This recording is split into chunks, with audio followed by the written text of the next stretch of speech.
यस्य स्वयं स्वभावाप्तिरभावे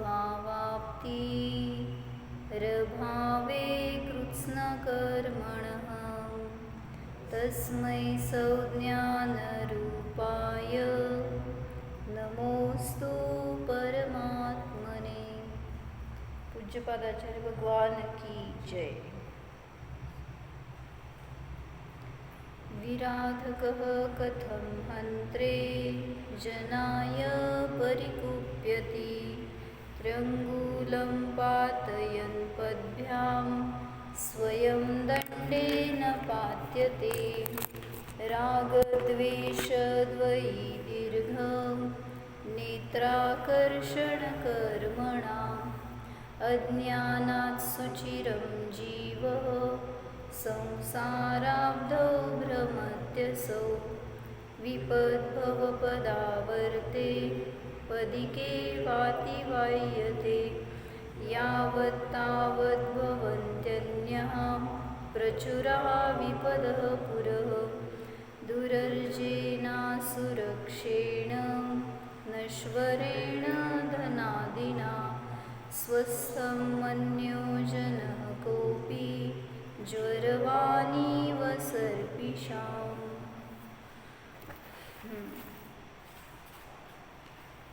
इष्टोपदेशमध्ये श्लोक नंबर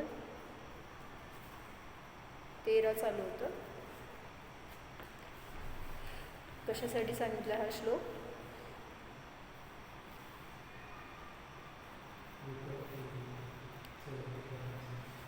म्हणजे मागच्या श्लोकात सांगितलं ना की संसार म्हणजे विपत्तीनेच भरलेला आहे. मग त्याचं निराकरण करण्यासाठी कोणी म्हटलं की ज्याच्याजवळ धन नाही आहे त्याला विपत्ती आहे. मग आमच्याकडं धन आहे तर आम्ही सगळ्या विपत्तींना नष्ट करतो, म्हणजे सगळे आम्हाला सोल्युशन्स मिळू शकतील जे काय आम्ही धनाच्याद्वारे दूर करू शकू. मग त्यासाठी सांगायला लागलेत हे श्लोक की धनसुद्धा मिळणं काही सोपं नाही आहे तुम्हाला. मग कसं मिळतं तर दुरर्जेन म्हणजे खूप कष्टाने मिळवलं जाणार. पुढं असुरक्षेण अशा असुरक्षित असणाऱ्या धनाला म्हणजे मिळवलं तरीसुद्धा त्याची रक्षा करणं किती अवघड, किंवा त्याच्या रक्षेसाठी म्हणून पुन्हा धन घालायचं. धनाच्या रक्षेसाठी परत धन घालतो. कसं? भरपूर पैसा कमवला, FD करायची, किंवा काय म्हणायचं ते कुठंतरी गुंतवायचं, किंवा त्याला टॅक्स भरायचं, म्हणजे परत धनासाठी धन घातलं. म्हणजे त्याची सुरक्षा करणंसुद्धा अवघड आहे. आणि कसं आहे ते धन? नश्वर आहे. तर अशा धनाधिकांनी जो स्वतःला स्वस्थ मानतो तो कसा आहे? रोगी मनुष्य आहे ज्याला ज्वर झाला आहे आणि तो स्वतःला तूप पिऊन स्वस्थ मानतो. पण तूप पिल्याने काय होतं? अजून त्याचं दाह जास्त वाढणार आहे. म्हणून सांगितलं नाही, शरीरात ताप आला असता तूप प्याल्याने त्याचा दाह ज्वर शांत होत नसून उलट तो ताप वाढविण्यास कारण होतो. त्याप्रमाणे धनाधिक परपदार्थांनी सुख होत नसून उलट ते आकुलतेला दुःखालाच कारण होतात. काय कळलं? म्हणजे जे तुम्हाला सुखाला कारण वाटते ते भ्रम आहे. ते नियमाने तुमचा दाह अजून वाढवणारं आहे. म्हणून परपदार्थांनी सुख मानत असाल तर उलट तुम्ही दुःखालाच प्राप्त होणार आहे. धन मिळवण्यासाठी अत्यंत कष्ट घ्यावे लागतात. मिळाल्यानंतर त्याचे रक्षण करण्याची रात्रंदिवस चिंता लागते. ते कोणी हरण करून नेऊ नये याची सारखी चिंता लागते. म्हणजे धन सांभाळायचं आहे तर त्यासाठी गार्ड्स लावले, म्हणजे परत धन खर्च केलं त्यासाठी, किंवा लॉकरमध्ये ठेवलं तर त्यासाठी परत धन घाला. धन नष्ट होऊ नये असे वाटत असताना देखील धन टिकून न राहता क्षणात नष्ट होते. लाखो करोडोंची संपत्ती क्षणात नष्ट होते. अशा नश्वर धनाने स्वतःला स्वस्थ सुखी समजणारा मनुष्य अविवेकी मूर्खच म्हटला पाहिजे. श्रीमंत लोक आपणाला सुखी वाटतात, पण वास्तविक त्यांना सुख समाधान नसते. कोणाला? शेजारच्यांना. आपणच धनाने सुखी मानतोय स्वतःला, तर सांगतायत की असा कोणीही जीव धनाने सुखी होत नाही. त्यांची धनाची हाव अधिकाधिक वाढत असते. श्रीमंत मनुष्याला रात्री सुखाने झोप येत नाही. चोराच्या भीतीने त्याचे मन नेहमी भयाकुल साशंक असते. दैवयोगाने धन नष्ट झाले की त्याला अपरंपार दुःख होते. म्हणजे पहिल्यांदा मिळवताना कष्ट, परत ते भरपूर आलं तर त्याला सांभाळायचं कष्ट, आणि ते नष्ट झाल्यावर पण कष्ट.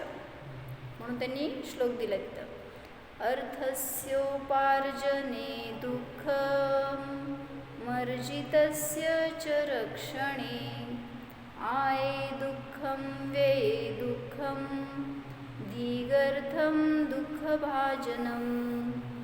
आहे ना श्लोक? वाच, खालचं वाच ना अर्थ.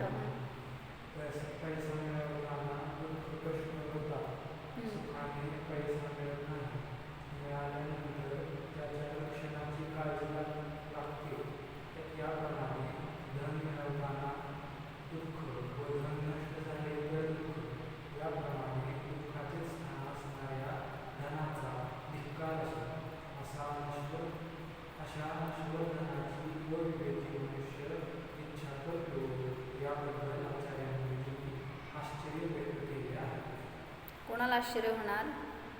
ज्याला कळतंय की भासतंय तरी ते अग्नीतच हात घालतंय म्हणल्यावर पाहणाऱ्याला आश्चर्य होतोय. म्हणजे जे मिळवताना अर्थस्य उपार्जने दुःखम, जे अर्थ म्हणजे धन आहे तर ते मिळवताना दुःख आहे, कष्ट आहे. अर्जितस्य च रक्षणे, जे मिळवलेलं आहे त्याचं रक्षण करण्यामध्ये अजून जास्त कष्ट आहेत. मग आये दुःखम व्यय दुःखम, धन आलं तर दुःख आहे आणि व्यय झालं तर दुःख आहे. म्हणून सांगतायत अशा दुःखाला पात्र असणाऱ्या धनाबद्दल दीर्घर्थम दुःख भाजनम, म्हणजे अशा धनाबद्दल अविवेकी मनुष्य इच्छा करतो तर धिक्कार असो त्याचा, असं म्हणायला लागले. दुःखाचे स्थान असणाऱ्या अशा धनाचा धिक्कार असो. म्हणून धन जवळ ठेवणाऱ्याला कधीही सुख होत नाही. तर असं माताजी एक उदाहरण सांगत होते की एक जोडपं होतं आणि ते वैरागी होते, असे धर्ममार्गाला लागलेले काही योगिताताई. आणि काय झालं होतं की ते चालले होते एका गावावरनं दुसऱ्या गावाला, आणि जात असताना काय झालं, त्यांना काय असं फार धनाची इच्छा नव्हती किंवा जवळ फार धन होतं असं पण नाही. तर जात असताना झालं काय, रस्त्यामध्ये म्हणजे पुढं होता नवरा आणि मागं बायको होती. तर जात असताना काय झालं, रस्त्यात त्याला एका ठिकाणी सुवर्णमोहरांची थैली दिसली. कोणाला? नवऱ्याला. आणि ते बघितलं त्यांनी, डोळ्याला नजरेला पडलं त्याच्या की त्यांनी लगेच त्याच्यावर माती टाकली आणि चालत राहिला. पण ते माती टाकलेलं बायकोने बघितलं होतं. आणि काय झालं, बायको तिथंपर्यंत येऊन पोचती तोपर्यंत तिची नजर गेली. आणि मग हा वाळू वळून बघतो की ती काय करते. तर ती जस्ट बघितली आणि पुढं सरकली. मग तो म्हणतो की तू बघितलं नाही का तिथं काय आहे. मग ती काय म्हणली तुम्ही मातीवर माती का टाकली. म्हणजे कळलं का? म्हणजे ती त्याच्यापेक्षा पण काय नाही ते धन होते. होय ना. हातात घेतल्यावर तुम्हाला काय वाटतंय, पृथ्वी काय पैसे हातात घेतल्यावर असं वाटतं का माती आहे म्हणून टाकणार का हातातनं लगेच. म्हणजे धन हे धूळ आहे असं तिला म्हणायचं होतं त्या बायकोला. आणि मग तुम्ही त्या धुळीवर धूळ टाकली आहे तर काय त्यात काय विशेष आहे. म्हणजे नवऱ्यापेक्षा ती बायको जास्त विरक्त होती विशाल भैया. म्हणून सांगायचं माती का टाकली, तिचे भाव बिघडू नयेत.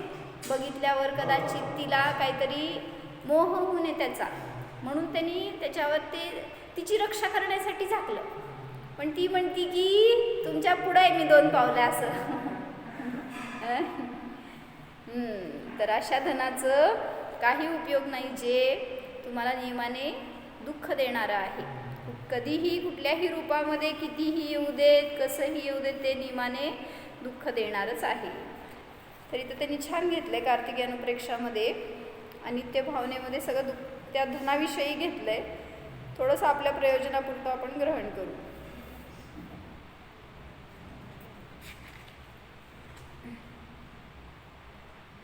कसं कमवतो आणि कसं रक्षा करतो याच्यासाठी.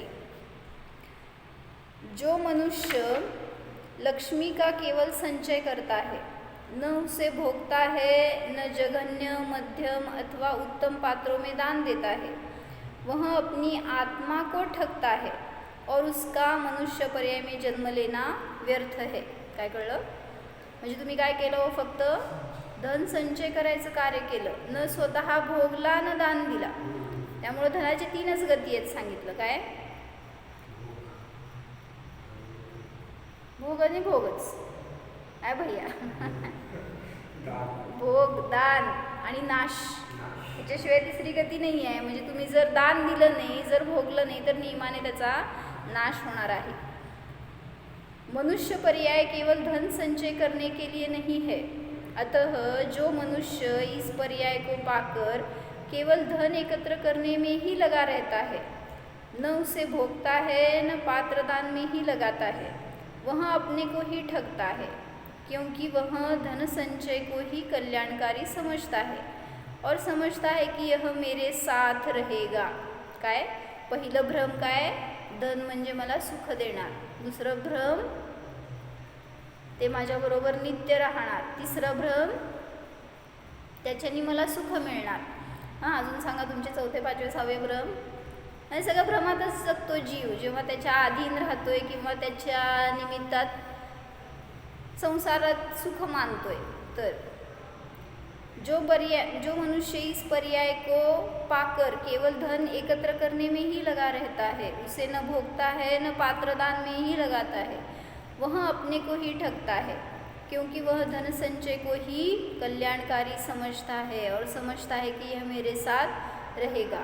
किंतु जीवन भर धन संचय करके जब वह मरने लगता है तो देखता है कि उसके जीवन भर की कमाई वही पड़ी हुई है और वह उसे छोड़े जाता है, तब वह पछताता है. काय झालं? कमवताना जेवढं दुःख होत नाही ना, त्यापेक्षा जास्त दुःख खर्च करताना नव्हे. ते तर आहेच तुम्हाला, म्हणूनच नुसतं साठवायचं काम करायला लागलंय, गोदाम भरायला लागलंय. म्हणजे त्याच्यापेक्षा जास्त दुःख जेव्हा ते सोडून जाणार, मरणार ना आपण, त्यावेळेस ते सुटत नाही. म्हणून तर लोक त्याच्या विचारात घरघर करून मरतात म्हणतात ना. म्हणजे सारखं त्याचीच धारा ज्ञानामध्ये, इतकं धन माझं आहे. ते कसं, आता एक स्त्री आहे, तर आता जवळपास आयुष्य संपत आलं, इतकं आयुष्य झालेलं आहे, म्हणजे 70च्या पुढं गेलेले असतील. तर त्या स्त्रीला विचारूया, धनाचं इतकं वेड आहे, म्हणजे म्हणायचं आहे काय की माझ्या घरातले सगळे धनिक माहेरचे, म्हणजे सासरपेक्षा माहेरचे धनी आहेत, त्यामुळं लग्न करून येताना भरपूर आणलं आणि आणल्यावर पण ते सारखं त्याच्यावर हे नाव की हे माझं आहे, नवऱ्याचं आहे असं नाही, आता तिथं झालं आहे असं नाही, हे माझ्या घरातल्यांनी दिलं हे माझं आहे. आता त्या माझंच्या विचारामध्ये आता मुलं झाली, सुना झाल्या, आता त्यांना द्यावं लागणार ना काय, तर हे माझं आहे. मग शेवटी सुना न्यानी झाल्या, राहू देत तुमचं तुमच्याजवळ, हां, असं पण असते सुना. आणि तरीसुद्धा त्याच्याबद्दलचे भाव सुटत नाही आहेत. म्हणजे म्हणायचं आहे मरताना त्या जीवाला किती त्रास होणार सांगा. म्हणजे त्याचं नाही बघायचं आपल्याला. असे विचार आपल्या पण असतील तर आपल्याला सुद्धा असंच भोगावं लागणार. म्हणून सांगतात आहे ना वेळ तोपर्यंत सावध रहा. किंतु जीवन भर धन संचय करके जब वह मरने लगता है तो देखता है कि उसके जीवन भर की कमाई वही पड़ी हुई है और उसे छोड़े जाते समय वह पछताता है. यदि वह उस संचित धन को अच्छे कामों में लगाता रहता तो उसके शुभ कर्म तो उसके साथ जाते. काय कळलं? धन तर पुढच्या भावात साथ जाऊ शकत नाही, पण जे तुम्ही केलेले दानाचे परिणाम आहे ते तुमच्याबरोबर गेले असते. किंतु उसने तो धन को ही सब कुछ समझकर उसी के कमाने में अपना सारा जीवन गवा दिया. धन को ही सब कुछ समझकर, कशासाठी धन कमवलं होतं? कशासाठी कमवतं धन? सुखासाठी. थांब रे भैया तू लगेच तेच ते लौकिक सुखच झालं ना. अडचणी येणे म्हणजे सगळं सुरळीत चालवावं म्हणजेच लौकिक सुखाचीच इच्छा आहे मागं. तर त्यांनी सांगितलं ना म्हणून जितूबाईंनी काय, तुमचं सुख हे ध्येय होतं, त्याच्यासाठी धन हे साधन होतं. पण तुम्ही काय केलं, साध्यच गायब झालंय तुमचं. आता ते धन साधन होतं त्याला साध्य बनवलं. काय कळलं सांग? म्हणजे सुखासाठी धन कमवत होतो, पण आता सुख राहिलं बाजूला, धन यायला लागलं तर अजून येऊ दे अजून येऊ दे. ध्येय काय राहिलं, धनच ध्येय राहिलं. म्हणजे ते धन मिळवून मला सुख भोगायचं होतं, आरामात राहायचं होतं. जसं त्या सिकंदराला विचारलं ना त्या मुनींनी, जेव्हा तो चालला होता कुठं, परदेशी कुठंतरी आक्रमण करायला, ते जिंकायसाठी म्हणून चालला होता पुढच्या राज्यामध्ये. आणि तिथं एका ठिकाणी त्याला मुनिराज भेटले एका जंगलामध्ये. मग काय झालं, मुनींनी विचारलं कुठं चालला. तो म्हणला मला सगळ्या पृथ्वीवर राज्य करायचं आहे, म्हणून मी सगळं पुढचं एरिया जिंकत चाललो आहे. मग तो म्हणाला की कुठं जायचं असं काय विचारलं असतील मुनींनी. तर तो सांगितला की इथल्या बाजूच्या देशामध्ये मी चाललो आहे. मग म्हणले, त्यांनी आपलं सांगितलं कौतुक सिकंदराने की मी एवढं गमवलं आहे, एवढं माझं वर्चस्व आहे, एवढा प्रभाव आहे, इतके सगळे अधीन आहेत माझ्या, किंवा मी इतकं पराक्रमी कर्तबगार, हे सगळं त्यांनी मुनींना सांगितलं. मुनी काय करणार रिॲक्शन, ठीक आहे म्हणले मुनी, पुढं काय करणार आहेस. मग त्यांनी सांगितलं मी या बाजूच्या राज्याला जिंकायला चाललो. ठीक आहे म्हणले मुनी, पुढं काय करणार. मग तो सांगतोय सगळं असं. त्याच्यानंतर त्याच्या पुढचं राज्य जिंकणार, त्या पुढचं राज्य जिंकणार. मुनी विचारले पुढं काय करणार. मग ते म्हणले सगळं जिंकून झाल्यावर म्हणले आनंद भोगणार. म्हणले पुढं काय करणार. म्हणले घरात बसून इतकं एक सुखाची झोप घेणार. मग मुनी काय म्हणले, सुखाची झोपच घ्यायची ना, तर आत्ता घे ना. तू काय करतोय, हे कमव ते कमव, त्याच्या मागं जा ह्याच्या मागं जा, म्हणजे उलट सुख नष्ट करतोयस, तुझी झोप नष्ट करतोयस. आपण काय करतोय, तेच करतोय ना. कुठं कुठं पळायला लागलाय, तेच सांगायला कुठं पळू नका. आता सुखाची झोप पाहिजे असेल तर निर्णय करा, सगळ्या भ्रमातून बाहेर पडा.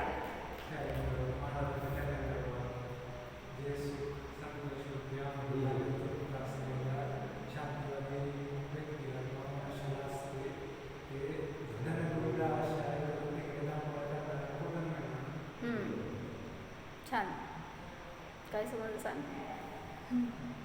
जे सुख संतोष रूपी अमृताने तृप्त असणाऱ्या अशा जीवाला असतं, तर ते धनलोलुपी जीवाला कुठून मिळणार. कोणाची कथा आहे हो.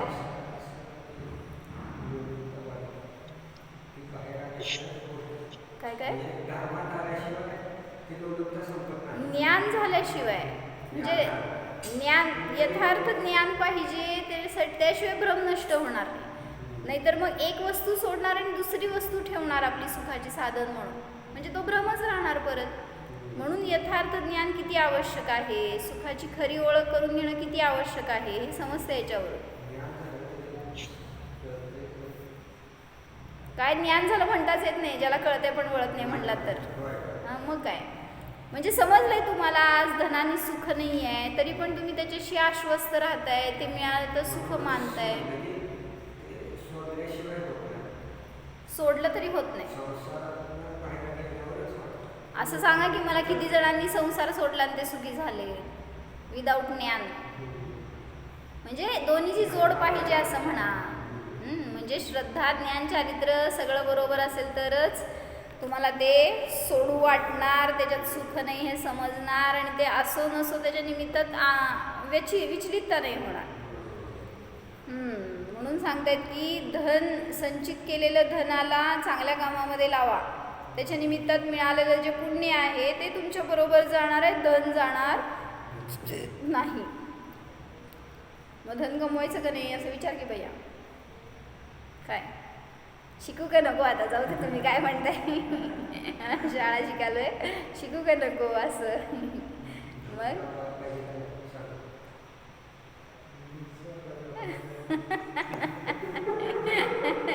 म्हणजे असं एक स्टेप वाईज बसलाय तुम्ही बरोबर, माहिती आहे का. एक अजून कमवायचे ना मागे लागलं नाही आहे, एक कमवत आहे आणि एक त्याच्या पुढे गेलाय असं. मग तिघांचं एक इंटरव्ह्यू घ्यायला पाहिजे.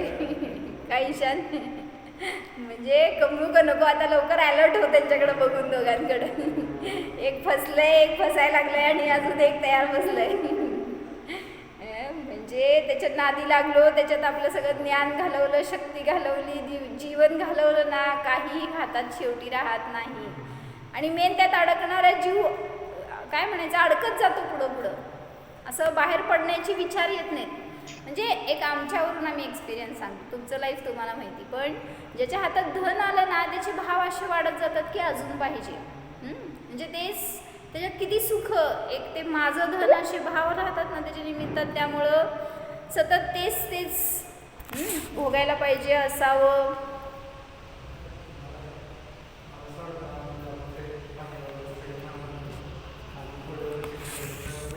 थोडंसं बॅलन्स कर.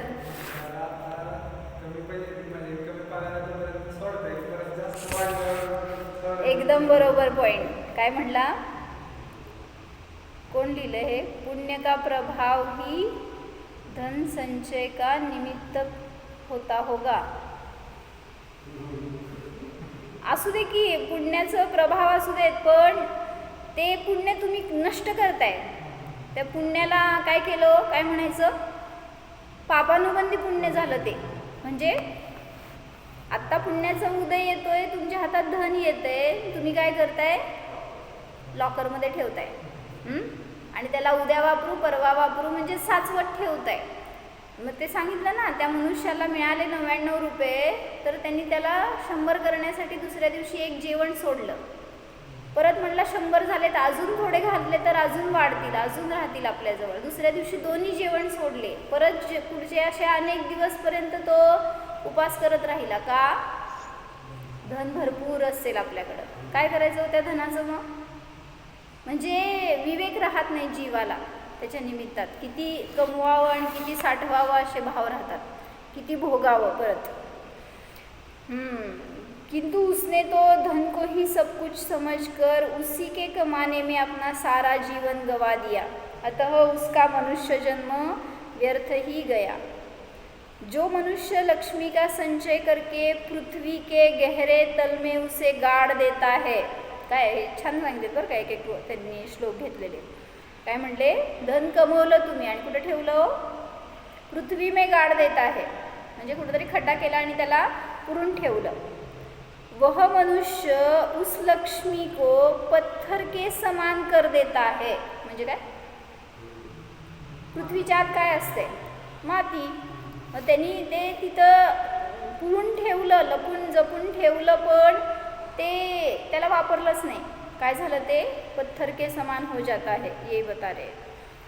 प्रायः देखा जाता है कि मनुष्य रक्षा के विचार से धन को जमीन के नीचे गाड़ देते हैं. त्या काळातली गोष्ट आहे, कधीची, 1000-2000 वर्षापूर्वीची गोष्ट. म्हणजे पूर्वी लॉकर वगैरे नव्हते, तर तेच लॉकर होतं, नॅचरल लॉकर. कुठेही उकरा धनच निघणार. ते कोणाचं आहे माहीत नसतं, त्याला लेबल नसते किंवा काय तिथे पेपर नसते लिहिलेले. जो मनुष्य लक्ष्मी का संचय करके पृथ्वी के गहरे तल में गाड़ देता है, वह मनुष्य उस लक्ष्मी को पत्थर के समान कर देता है. प्रायः देखा जाता है कि मनुष्य रक्षा के विचार से धन को जमीन में गाड़ देता है, किंतु ऐसा करके वे मनुष्य उस लक्ष्मी को पत्थर के समान बना देते हैं, क्योंकि ज़मीन के नीचे ईंट पत्थर वगैरह ही तो गाड़े जाते हैं. जो मनुष्य सदा लक्ष्मी का संचय करता रहता है, न उसे किसी को देता है, न स्वयं ही भोगता है, उस मनुष्य की अपनी लक्ष्मी भी पराई लक्ष्मी के समान है. काय कळलं, साठवून ठेवतोय, न देतोय, न भोगतोय. काय झालं, उसकी लक्ष्मी पराई लक्ष्मी के समान है. क्यों,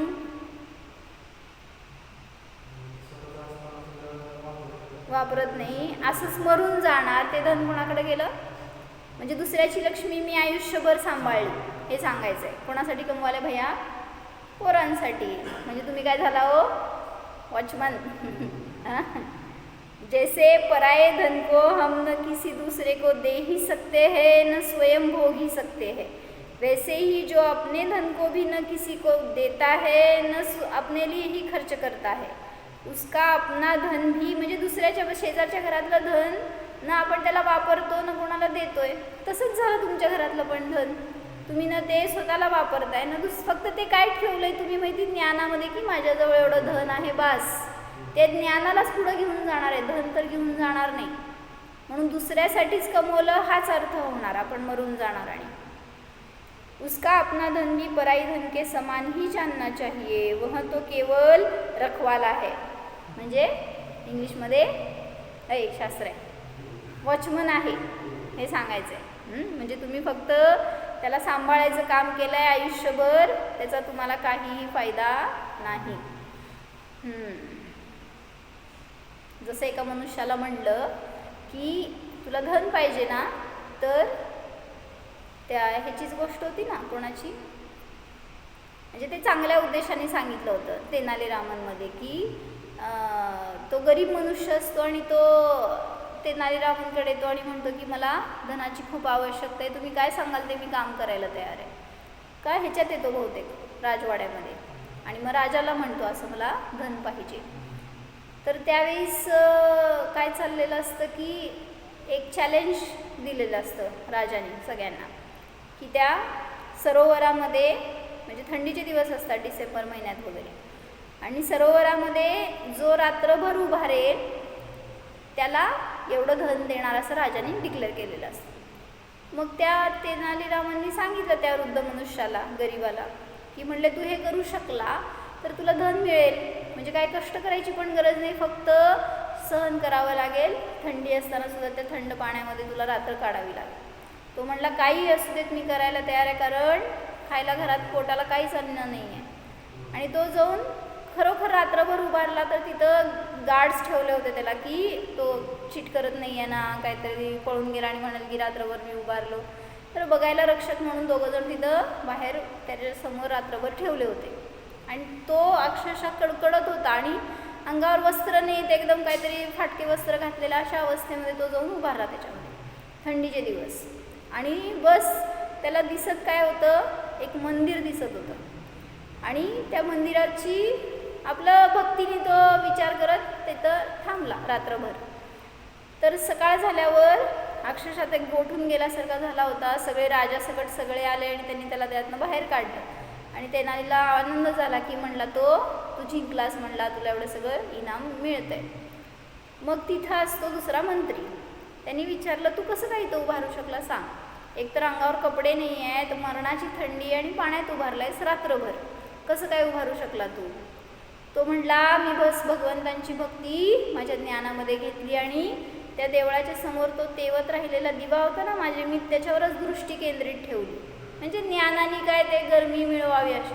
तर तो मंत्री म्हणला तरीच म्हणलं तू कसं उभारलास, म्हणजे तू चीट केलास असं त्याला म्हणायचं होतं, की त्या दिव्याची तू उष्णता घेत राहिलास रात्रभर, म्हणून तुला उभारता आलं, आणि हे आम्ही अलाउड केलं नव्हतं, असं त्या मंत्रीने म्हणलं. बरं का, म्हणला की तू रूल्स तोडलायस, तुला धन मिळणार नाही. आता तो असला खचला, तो म्हणला की मी तुम्ही सांगितलं तसंच फॉलो केलं आहे, बस मी माझ्या ज्ञानाला लावलं आहे तिथं म्हणून एवढंच, की मी उभारू शकू त्याच्यामध्ये ह्याच्यासाठी. तर ते ऐकायला तयार नाही तो मंत्री. मग ती गेली केस तेनालीकडं, आणि म्हणला की तेनाली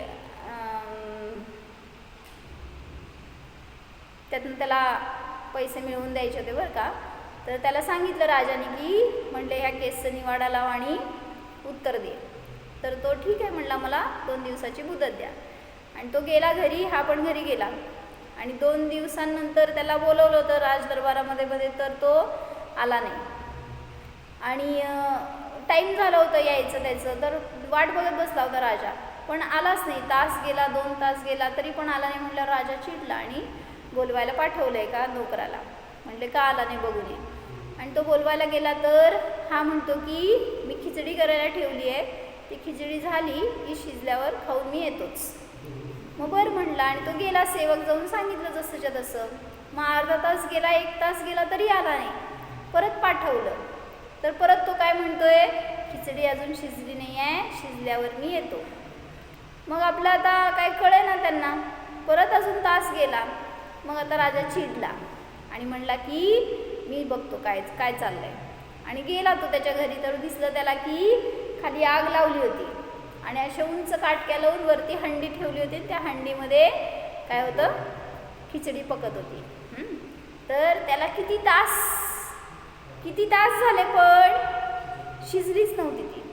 तो म्हणला का तू आला नाही. राजा विचारला त्याला की इतके वेळ झाला मी वाट बघतोय. तो म्हणला शिजलीच नाही खिचडी, मी काय करू. खिचडी झाली की खाऊन मी येतो म्हणून सांगितलंय, पण ती शिजलीच नाही तर मी काय करू. मग म्हणलं असं कुठं शिजत असती होय, तुला डोकं आहे का नाही. हां, कसं शिजत असती. म्हणले खाली जमिनीवर आग आहे आणि उंच असे काटक्या लावून ते वरती ठेवलेलं आहे मडक्यामध्ये काय ते शिजायला. मग राजाने म्हणलं अरे त्याला धग तरी लागावी, त्याची उष्णता त्याला मिळावी तर ते शिजणार आहे आणि तू खाणार आहे आणि त्याच्यानंतर येणार आहे. मग हे सगळं कळाल्यावर ते नानीने काय केलं, म्हणला त्या पाण्यात उभारलेल्या मनुष्याला दूरवरच्या देवळातल्या पणतीच्या त्या ज्योतनी जर अग्नी मिळू शकते, त्यांनी जर त्यातून ऊब मिळवून रात्र काढू शकतो असं तुमचं आरोप आहे त्याच्यावर, तर इतक्या जवळची खिचडी काय शिजायला अवघड आहे. म्हणजे त्यातून त्यांनी आपलं काय म्हणायचं सिक्सर मारला. राजाला आपलं उत्तर कळालं की आपली चूक कळाली. म्हणजे राजाला माहीत नाही असं नाही, पण शेवटी उत्तर द्यायला पाहिजे. असं तर त्याला काही मिळालं नव्हतं आणि त्याच्यामुळं त्याला उष्णतेने तो उभारू शकला असं नव्हतं. पण म्हणायचं आहे की कसं जीव धनासाठी प्रयत्न करतो.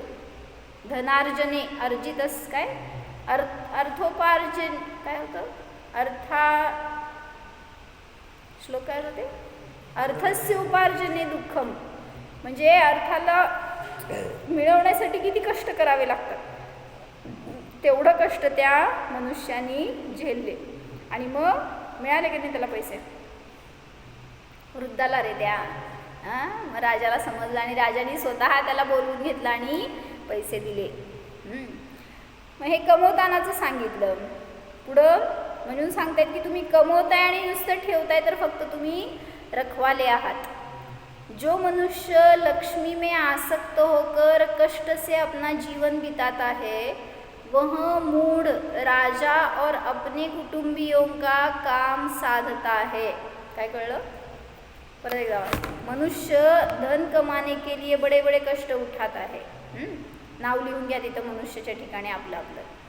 जो मनुष्य धन कमाने के लिए बड़े बड़े कष्ट उठाता है, परदेश गमन करता है, समुद्र यात्रा करता है. काय काय केला हो, कड़कड़ाती हुई धूप में खेत में काम करता है, लड़ाई में लड़ने जाता है, इतने कष्टों से धन कमाकर भी जो अपने लिए उसे नहीं खर्चता, केवल जोड़ जोड़ कर रखता है, वह मूर्ख राजा और कुटुंबियों का काम बनाता है. का सांगा,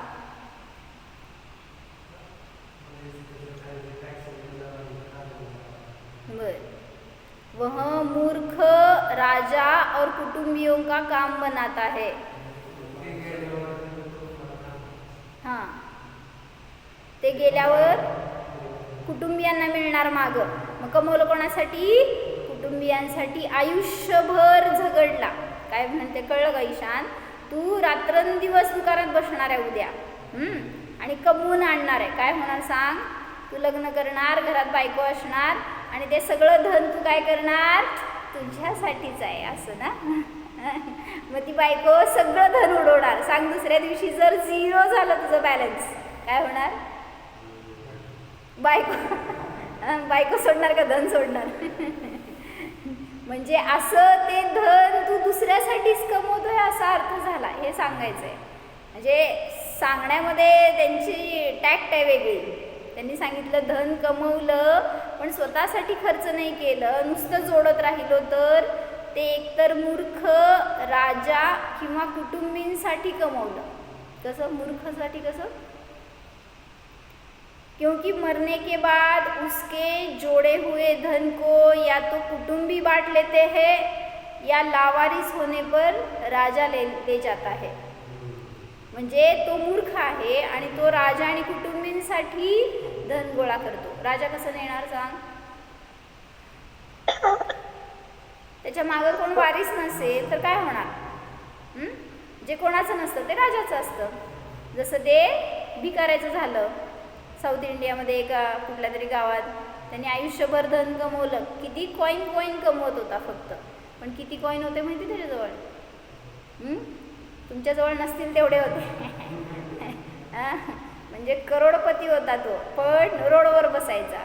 आणि तो मेल्यावर ते मागं त्याच्या कोण नव्हतं त्याचं असं. त्यामुळं ते सगळं त्याचं काय खोपटं बांधलेलं, तिथं सगळे ते पुरचुंड्या काय अडकवलेल्या, काय म्हणायचं, पोटल्या वगैरे अडकवलेल्या, त्याचे कपडे भांडे वगैरे काय असतील ते सगळं काढायचं म्हणून गव्हर्नमेंटचे माणसं आले आणि त्यांनी सगळं ते उचललं. तर प्रत्येक पोटलीमध्ये त्यांना हजारो लाखो रुपये मिळाले.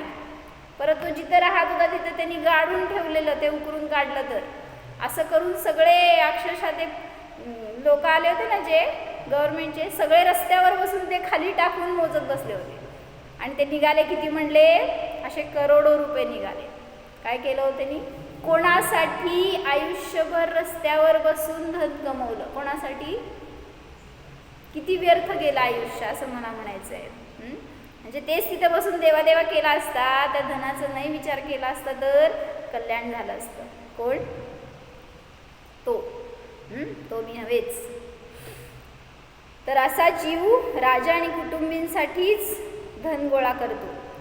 जो पुरुष अनेक प्रकार की चतुराई से अपनी लक्ष्मी को बढ़ाता है. काय म्हणले विशाल भैया? कसं वाढवता हो धनाला? चतुराई से. उससे तृप्त नहीं होता. असी मशी कृषि वाणिज्य आदि सब आरंभों को करता है. रात दिन उसी की चिंता करता है. न समय पर भोजन करता है, न चिंता के कारण से सोता है. झोपताय का नाही? वह मनुष्य लक्ष्मी रूपी तरुणी पर मोहित होकर उसकी दासता करता है.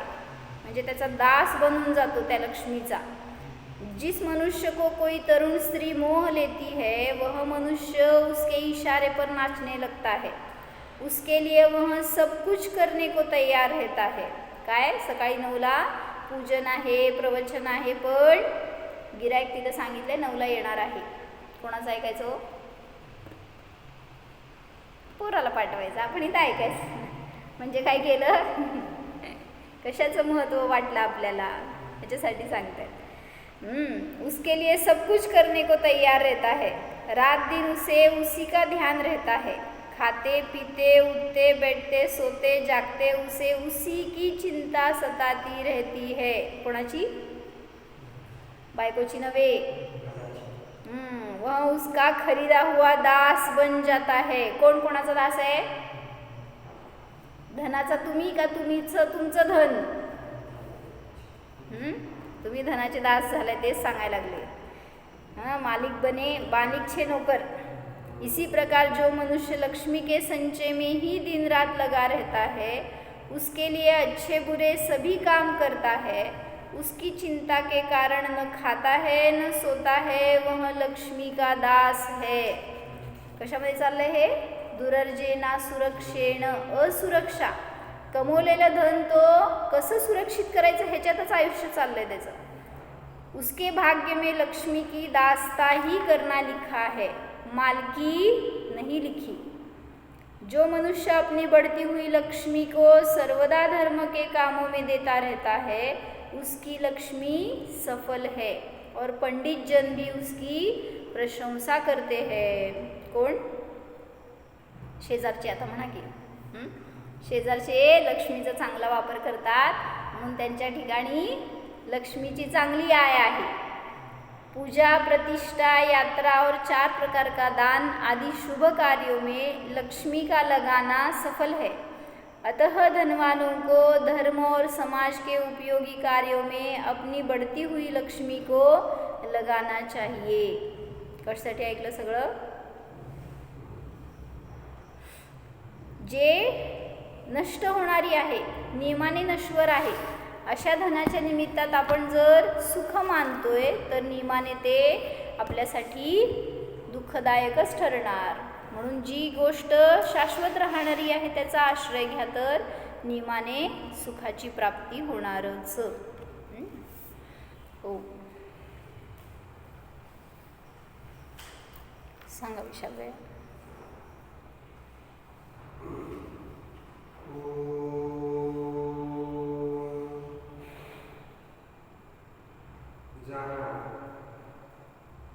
जो जाणीव देत आहे तोच मी आहे.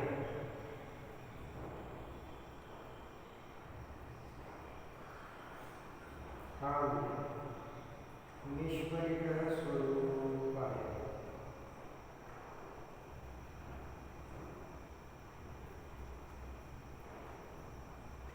हा ज्ञानानंद स्वरूप आहे.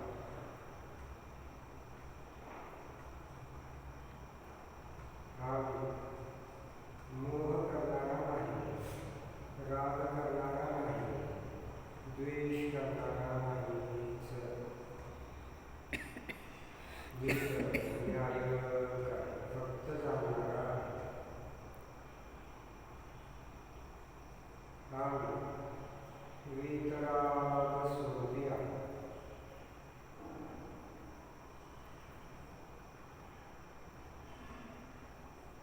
हा निर्मळ